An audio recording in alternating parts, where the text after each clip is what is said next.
Assalamualaikum warahmatullahi wabarakatuh. Jadi kan di kesempatan video kali ini aku mau curhat-curhat aja sama kalian, khususnya dalam hal kayak mana sih cara kita itu bekerja sama orang Jepang gitu kan. Karena banyak juga teman-teman yang lagi di Indonesia yang berencana mau bekerja ke Jepang, mereka masih kayak khawatir, masih kayak ragu-ragu untuk bekerja berdampingan sama orang Jepang. Di video ini aku nggak bermaksud untuk menggurui, aku hanya mencoba berbagi pengalaman berdasarkan apa yang aku rasakan selama aku kerja di Jepang.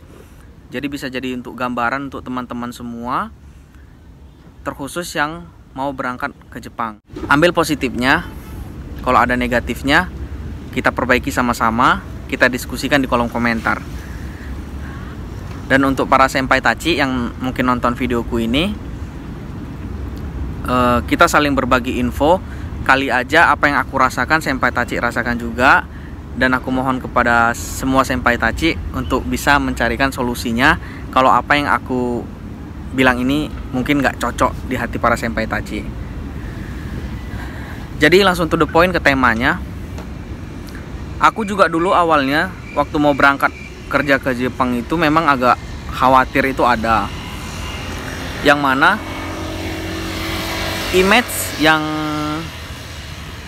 aku dapatkan sebelum aku berangkat ke Jepang, bahwasanya kalau kita kerja di Jepang itu kita harus bisa mengimbangi cara kerja mereka, yang mana mereka kerjanya itu cepat, tepat waktu, ulet, dan teliti, detail gitu dalam kerja. Itu image sebelum berangkat ke Jepang. Tapi setelah aku berangkat ke Jepang, ada beberapa perbedaan-perbedaan yang gak sesuai sama image yang aku rasakan sebelum aku berangkat ke Jepang. Pertama,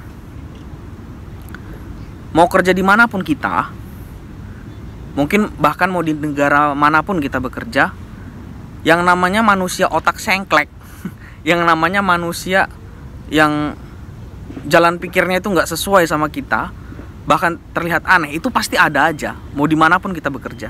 Gitu pun juga di Jepang. Ya nggak semua gitu orang Jepang itu kerjanya seperti apa yang kita bayangkan gitu. Ya yang kerjanya lambat juga ada, yang nggak on time juga ya rata-rata ada juga gitu.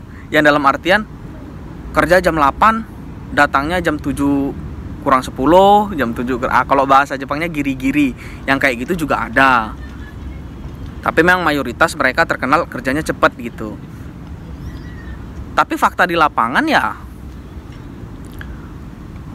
kita orang Indonesia di Jepang ini juga nggak bisa dipandang sebelah mata gitu.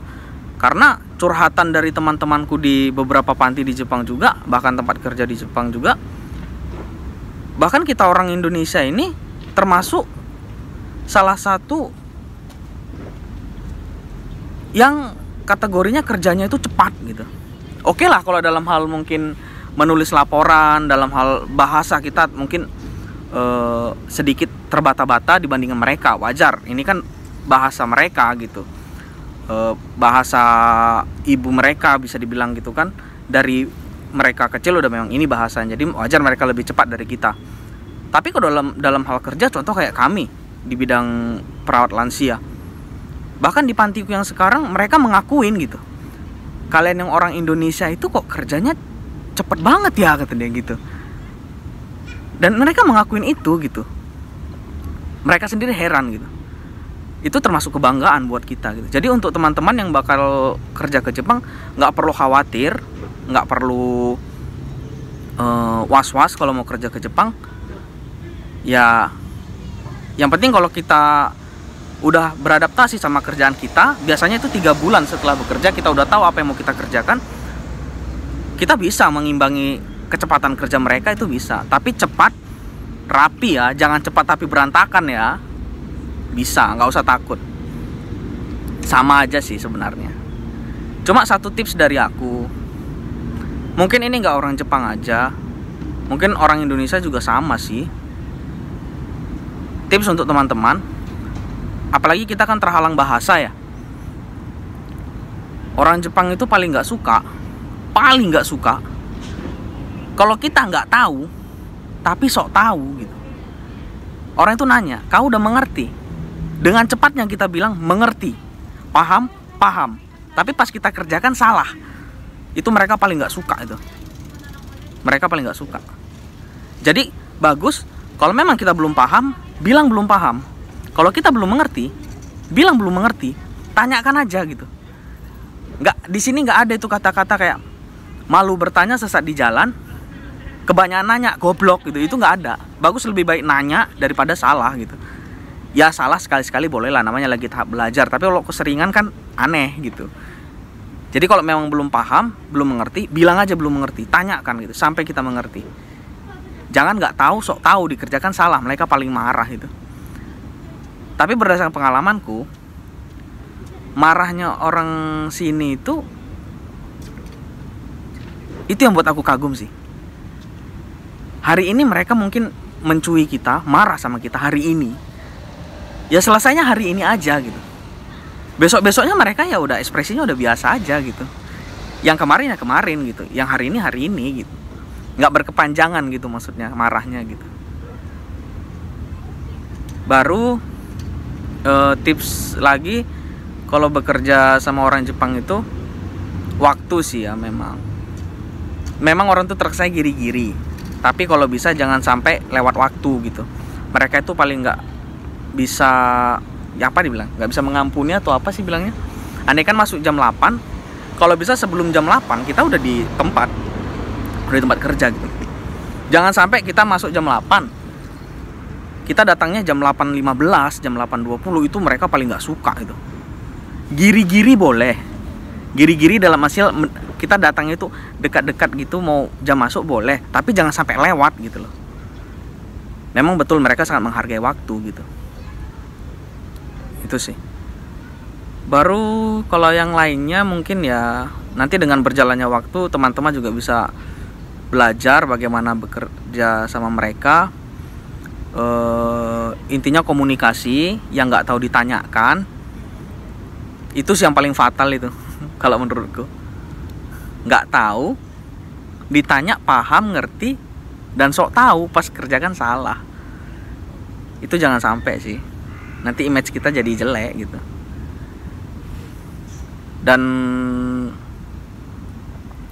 Dan kalau untuk bahasa ya teman-teman ya, aku sarankan teman-teman yang lagi belajar bahasa Jepang di Indonesia, otomatis kan itu belajar bahasa yang basic, yang dasarnya gitu. Aku sarankan fokus belajar di situ, karena dasarnya itu paling penting. Nanti kalau kalian udah datang ke Jepang, dasar kalian itu nggak kuat, kalian bingung. Pertama, di Jepang itu ada namanya hyogeng ya, hyogeng kalau nggak salah. Jadi di barang kita itu ada, di Indonesia ada bahasa Batak, Jawa, Makassar, bahasa NTT atau bahasa gimana gitu, bahasa daerahnya masing-masing. Contoh kayak aku dulu di Yamaguchi Keng ya. Yang kita pelajari itu dulu waktu di Indonesia ikimasho tuh kan nanti sampai di sini ada itu kreasi-kreasinya gitu. Ikimasho tiba-tiba jadi ikuzo tuh kah. Baru kayak di sini di Cibakeng itu jadi ikupe gitu. Baru kayak di Indonesia mungkin kita belajar dasarnya sirimasem kayak gitu kan, tidak tahu gitu. Tapi nanti di sini tuh beda-beda gitu. Kayak di polanya itu lebih dimodifikasi gitu, kayak jadi shiranai itu kah, sirang tuh kayak gitu-gitu. Jadi dasarnya itu teman-teman harus kuat dulu gitu. Jadi kalian tahu ini modifikasi bahasa ini itu dasarnya apa gitu, artinya apa kok bisa jadi gini gitu sih. Dan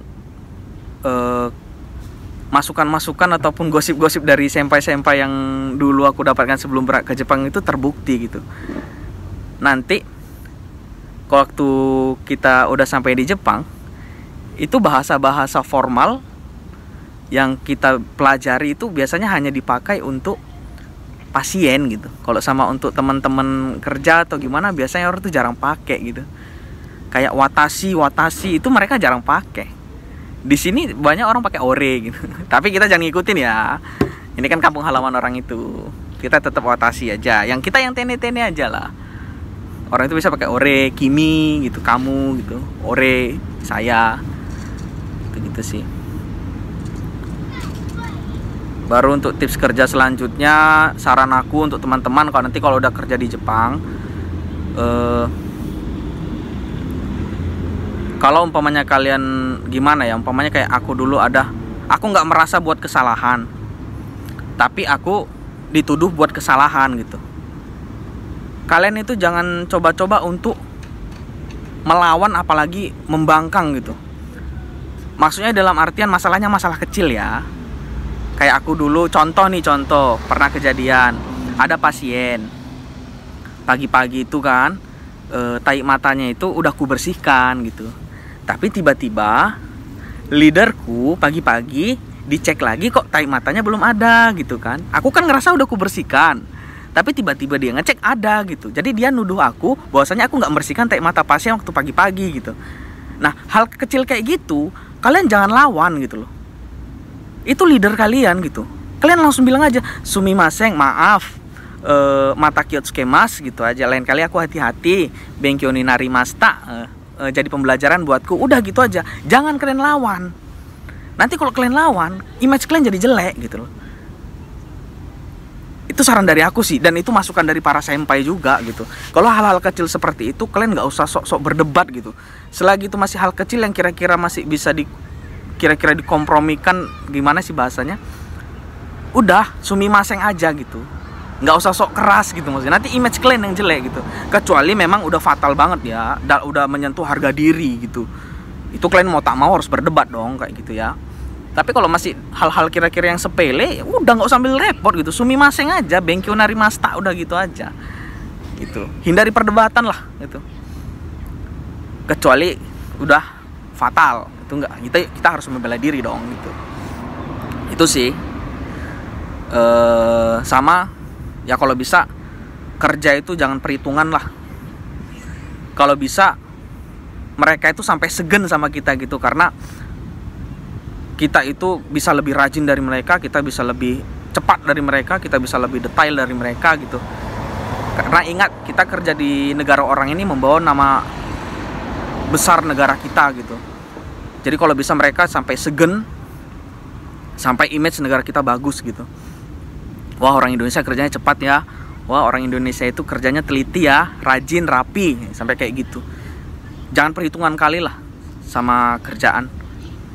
Sama satu lagi pesan dari aku, andaikan kalian menemukan hal-hal negatif apapun itu di tempat kerja kalian, kalau bisa jangan sampai keluar. Kompromikan di dalam ruang lingkup teman-teman satu perusahaan aja, jangan sampai keluar gitu. Jangan sampai semua kejelekan-kejelekan Panti itu kalian sebarkan ke semua orang di seluruh Jepang ini, jangan. Itu saran aku, karena apapun ceritanya, kita bisa makan, kita bisa bertahan hidup di sini, bahkan kita bisa nabung dan mengirim uang ke Indonesia itu ya karena kita bekerja di situ juga. Pesan orang tua dulu, jangan meludah di sumur tempat kita ngambil air minum. Kalau nggak tahan, bagus resign daripada kita menjelek-jelekkan perusahaan kita sendiri. Kecuali kita diskusi sama senpai-senpai yang ada di dalam ruang lingkup perusahaan itu kita saling introspeksi diri aja. Gitu sih teman-teman. Mungkin udah dulu ya video kali ini. Curhatku kepanjangan. Nanti kalian enak juga dengar omonganku. Semoga video kali ini bisa jadi gambaran untuk teman-teman semua kayak mana konsep kerja di Jepang. Intinya jalani aja, kalau udah beradaptasi juga nanti bakal terbiasa dengan sendirinya. Oke? Kalau ada yang mau ditanyakan, silahkan tanyakan di kolom komentar ataupun langsung ke Instagramku di sini @wawan.siagian. DM aja aku langsung. Kalau pas aku lagi nggak sibuk, lagi luang, pasti aku balas semua pertanyaan kalian. Insya Allah, ku jawab semampuku. Oke teman-teman, kalau dalam video ini aku ada salah kata, aku mohon maaf karena aku pun masih dalam proses belajar. Kurang dan lebihnya aku mohon maaf. Demikian video kali ini. Sampai jumpa di video-video selanjutnya. Wabillahi taufik wal hidayah. Wassalamualaikum warahmatullahi wabarakatuh. Bye bye.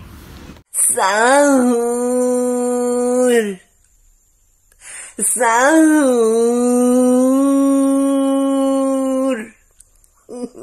明日今日よりも好きにな